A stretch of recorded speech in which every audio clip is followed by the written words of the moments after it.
சிவலிங்கத்தின் பெருமை. நான் சொல்லலைங்க, திருமுருக கிருபானந்த வாரியார் அவர்கள் சொன்னதை அப்படியே நான் வாசிக்கிறேன். சிவலிங்கத்தின் பெருமை. அருவுக்கும் உருவுக்கும் இடையில் விளங்கும் உருவருவமாக திகழ்வது சிவலிங்கம். இறைவன் ஜோதி வடிவானவர். மாமணி சோதியான். சோதி மேல் நோக்கி நிற்கின்றது. அது ஆன்மாவில் உயிருக்கு உயிராய் விளங்குகின்றது. ஆன்மா அறிவு பொருள். ஆன்மாவுக்கும் சிவத்துக்கும் இடையில் அருள் ஒளிர்கின்றது. எனவே ஆன்மசோதி, அருட்சோதி, சிவசோதி இந்த மூன்றும் ஒன்றாக கூடியதே சிவலிங்கம் என அறிக. சிவலிங்கத்தின் அடிவட்டம் ஆன்மசோதி. சிவலிங்கத்தினை சூழ்ந்திருக்கின்ற ஆவுடையார் அருட்சோதி.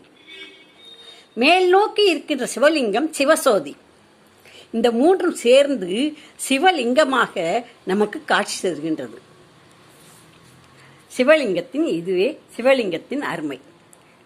இது திரு முருக கிருபானந்த வாரியார் அவர்கள் இந்த பெரிய புராணத்திலே எழுதியிருக்கிறார்கள். நன்றி, வணக்கம்.